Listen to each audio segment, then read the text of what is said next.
সম্মানিত দর্শক মণ্ডলী, আসসালামু আলাইকুম। প্রচণ্ড এক অস্থিরতায়, অসহ্য এক বেদনায় বাংলাদেশের বিপুল সংখ্যক মানুষের দিন রাত্রি যাপিত হচ্ছে। বিশেষ করে দেশনেত্রী বেগম খালেদা জিয়ার শারীরিক অবস্থা নিয়ে উদ্বিগ্নতা, এটি বাংলাদেশের জনগোষ্ঠীর এক বৃহৎ অংশকে, ধরতে গেলে প্রায় প্রত্যেকটি মানুষের হৃদয়কে আক্রান্ত করে তুলেছে। এটি আমরা যদি বলি সেটি খুব বাহুল্য বলা হবে না। রাজনীতির সীমানা ছাড়িয়ে বেগম খালেদা জিয়া এখন জাতির আশা আকাঙ্ক্ষার প্রতীক হয়ে উঠেছেন।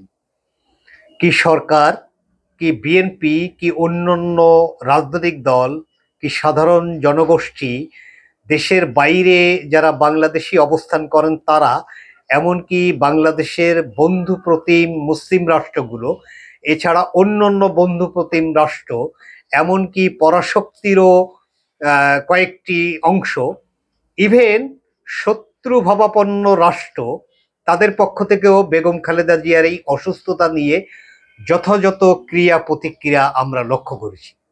বেগম জিয়া জাতীয় সম্পদে রূপান্তরিত হয়েছেন। বেগম জিয়াকে আপনি সমালোচনা করতে পারেন, কিন্তু বেগম জিয়াকে ঘৃণা করতে পারবেন না। বেগম জিয়াকে আপনি অপছন্দ করতে পারেন, কিন্তু বেগম জিয়াকে আপনি উপেক্ষা করতে পারবেন না।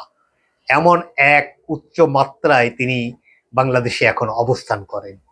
সেই বেগম খালেদা জিয়ার শারীরিক সংকট নিয়ে মানুষের উদ্বেগ, এটি খুবই স্বাভাবিক। তবে সবচেয়ে দুঃখ এবং দুর্ভাগ্যজনক যে বিষয়টি, সেটি হলো তার এই স্বাস্থ্যের এই সংকট নিয়ে নানা ধরনের অপতথ্য, গুজব, এগুলো করার একটা শ্রেণীরও আবির্ভাব আমরা দেখেছি। যেটি অত্যন্ত আমাদেরকে পীড়া দেয় এবং এই মানুষগুলোকে ঘৃণার চোখে দেখতে আমাদেরকে এক ধরনের উৎসাহ যোগায়।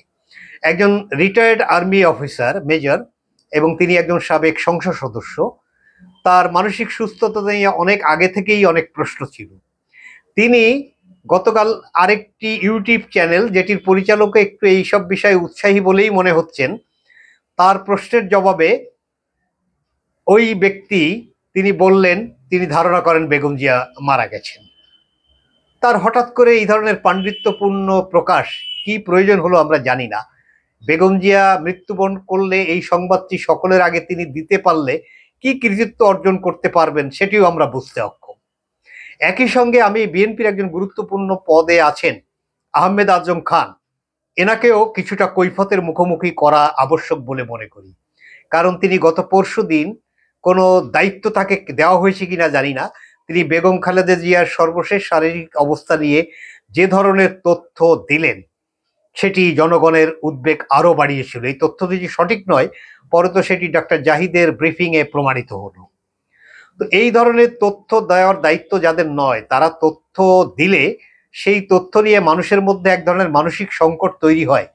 এই ধরনের পণ্ডিত ব্যক্তিরা সেটি বোধহয় বুঝতে অক্ষম।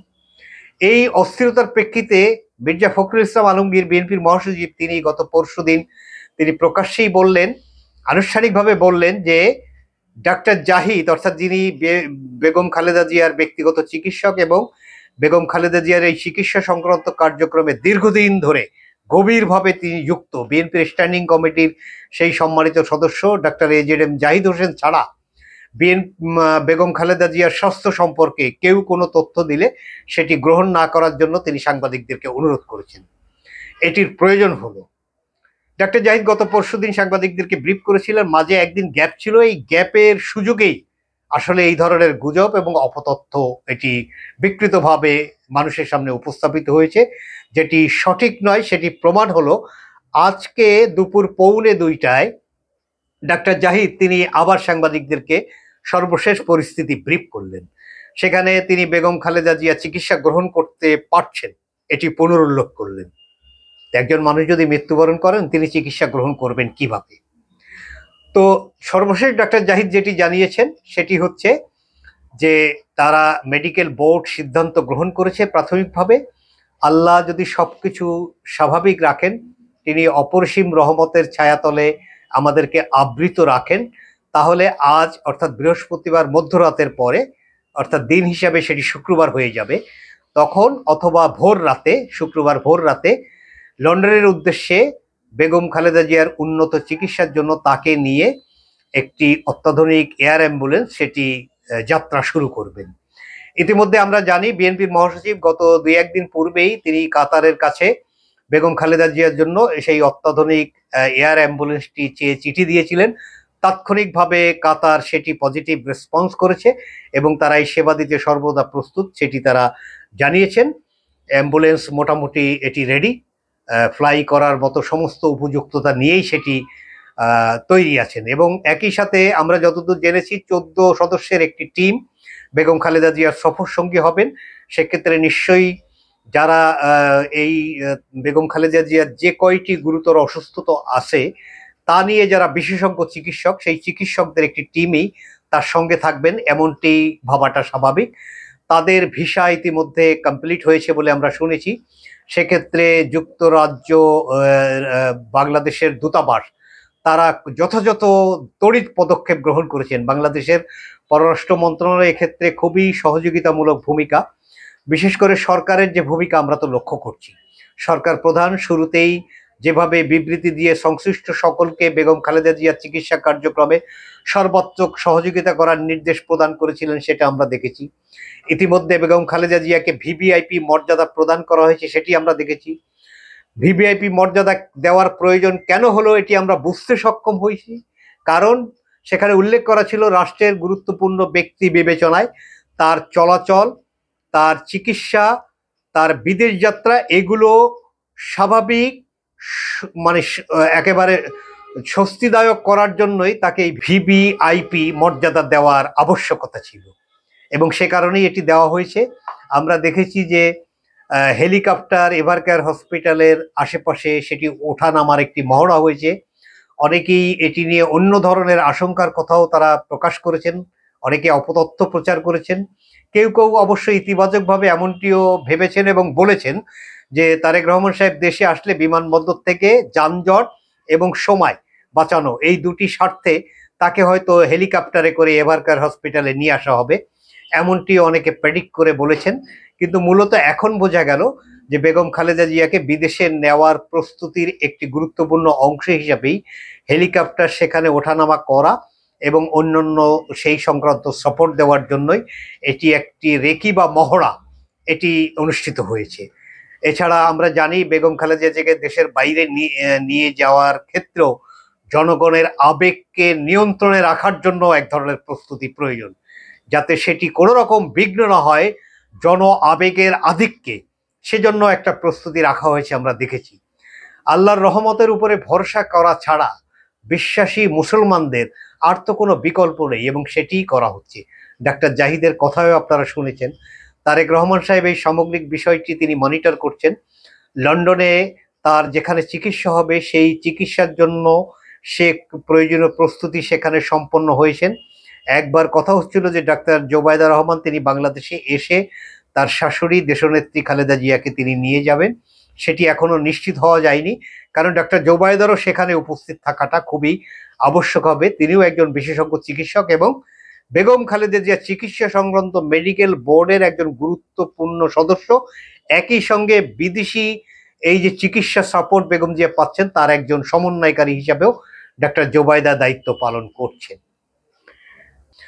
আমরা জামাতের আমিরের পরশুদিন রাতে বেগম খালেদা জিয়াকে দেখে আসার পরে কথা শুনছিলাম, তার কথা আমার খুবই ভালো লেগেছে। তিনি একজন চিকিৎসক, যদিও তিনি সংশ্লিষ্ট বিষয়ে বিশেষজ্ঞ নন, কিন্তু চিকিৎসা বিজ্ঞানের ভাষা তো তিনি নিশ্চয়ই বোঝেন এবং তিনি এসে যেভাবে তার হৃদয়ে উৎসরিত আবেগ দিয়ে কথা বলছিলেন খুবই আমার কাছে ভালো লেগেছে। এই জামাতের আমিরের কথা যেমন ভালো লেগেছে, এই আমির সাহেবের দলে কিছু ফকির তারা আবার যেভাবে নানাভাবে এই এই অপতথ্য প্রচার করেছেন সেটি আমাদের জন্য দুঃখের ঘটনা ঘটেছে। ফলে আমরা বিশ্বাস করি এই রাজনৈতিকভাবে যারা অপরাধপ্রবণ, রাজনীতির বাইরে যারা এই অপতথ্য প্রচার করে এক ধরনের অপরাধপ্রবণ কাজ করেন, তারা সকলেই তাদের আচরণকে নিয়ন্ত্রিত করবেন। সকলে দোয়া করেন যেন বেগম খালেদা জিয়াকে সুস্থ, স্বাভাবিক এবং তার আয়ু নিয়ে যেন লন্ডন পর্যন্ত এই টিম পৌঁছায় এবং সেখানে যেন তার প্রকৃত চিকিৎসা আরও উন্নত সাপোর্ট দিয়ে করা যায় এবং তিনি যেন আবার অন্তত আয়ু নিয়ে, জীবন নিয়ে, সুস্থিরতা নিয়ে আমাদের মা ডাক শুনে একটু হেসে জবাব দিতে পারেন, অন্তত এমন সুস্থতা নিয়ে তিনি যেন বাংলাদেশে আবার ফিরে আসেন, সেই প্রার্থনা করার জন্যই সকলকে অনুরোধ করব। একই সাথে বেগম খালেদা জিয়া সম্পর্কে যেটি প্রধান উপদেষ্টা বলেছিলেন, সেই আহ্বানই আমাদের, যে গণতন্ত্রের এই যে উত্তরণের অভিযাত্রা, এ সময়ে তার জীবিত থাকা জাতির প্রয়োজনে খুবই গুরুত্বপূর্ণ। জাতীয় জীবনে তিনি অভিভাবকত্বের এক উচ্চ আসনে বসে আছেন। এমনও অনেক ঘটনা হয়েছে যেগুলো আমরা জানি অথবা জানি না, অফিসিয়ালি জানানো হয়নি। অনেক বিবর্তনে বেগম খালেদা জিয়ার একটি কথা খুবই গুরুত্বপূর্ণ হয়ে যায়। যেমন একবার রুষ্ট হয়ে অনেকটা পরিস্থিতির চাপ সামাল দিতে না পেরে প্রধান উপদেষ্টা তিনি পদত্যাগের সিদ্ধান্ত গ্রহণ করেছিলেন, এমনটি তো আমরা শুনেছিলাম। তখন সরকারের সাথে নিবিড়ভাবে সম্পৃক্ত আরেকজন গুরুত্বপূর্ণ ব্যক্তিত্ব বেগম খালেদা জিয়াকে অনুরোধ করেছিলেন ডক্টর ইউনূসের সঙ্গে কথা বলার জন্য। ডক্টর ইউনূসের সঙ্গে বেগম খালেদা জিয়া কথা বললে ডক্টর ইউনূস অন্যরকম শক্তি পাবেন, অথবা তিনি তার এই ধরনের অস্থির সিদ্ধান্ত থেকে সরে আসবেন, এমন একটি কথা বা দাবি আবদার তার কাছে করা হয়েছিল। আমরা যতদূর জানি বেগম খালেদা জিয়া ডক্টর ইউনূসের সঙ্গে কথা বলেছিলেন, এবং লন্ডনে 13ই জুন তারেক রহমানের সঙ্গে ডক্টর ইউনূসের যে বৈঠক, সে বৈঠকের একজন ম্যাচ মেকার হচ্ছেন বেগম খালেদা জিয়া। এবং তারেক রহমানের সাথে সেই বৈঠকের পরে বাংলাদেশের রাজনীতির আবহাওয়া অনেকটা যে পরিবর্তিত হয়েছিল সেটি তো আমরা দেখেছি। এবং ডক্টর ইউনূস লন্ডনে তার যাওয়া খুব আবশ্যক ছিল না, যে কারণে অফিসিয়ালি তিনি গিয়েছিলেন সেটি খুব আবশ্যক না। ওই পুরস্কার বাংলাদেশে লন্ডন দূতাবাসের পক্ষ থেকে উপযুক্ত কর্মকর্তা তিনি গ্রহণ করলেই চলতো, কারণ রাজা নিজেই পুরস্কার দেন না, ফলে বাংলাদেশের প্রতিনিধি গ্রহণ করলেই চলতো। কিন্তু ডক্টর ইউনূস বেগম খালেদা জিয়ার অনুরোধেই লন্ডন যেতে রাজি হয়েছিলেন, এবং তারেক রহমানের সঙ্গে তার বৈঠকে যে ম্যাচ মেকিংটা বেগম খালেদা জিয়া করেছিলেন, ডক্টর ইউনূসের ওই সফর নিয়ে হাসিনা পুত্র জয়ের এক ধরনের বদ পরিকল্পনা ছিল, এটি আমরা জানি। তার সফর ভণ্ডুল করতে বা তাকে এক ধরনের এম্বারাসিং সিচুয়েশনে ফেলতে তাদের একটা প্রস্তুতি ছিল। যখনই ডক্টর ইউনূসের সঙ্গে তারেক রহমানের বৈঠকের বিষয়টি নিশ্চিত হলো, তখন বিএনপি স্বাভাবিকভাবেই অ্যাক্টিভ হলো। লন্ডনে বিএনপি অত্যন্ত শক্তিশালী, এবং ডক্টর ইউনূস তার সফর করলেন। সেই সফর নির্বিঘ্নে সম্পন্ন করে তিনি বাংলাদেশে ফিরে আসলেন। এই ঘটনাটি এ কারণেই উল্লেখ করলাম যে বেগম খালেদা জিয়ার মতো একজন ব্যক্তিত্ব সম্পন্ন অভিভাবকের বাংলাদেশে কেন প্রয়োজন, সেটি যাতে আমরা সকলেই আবার আবার আবার বুঝতে পারি, সেজন্যই ঘটনাটি উল্লেখ করলাম।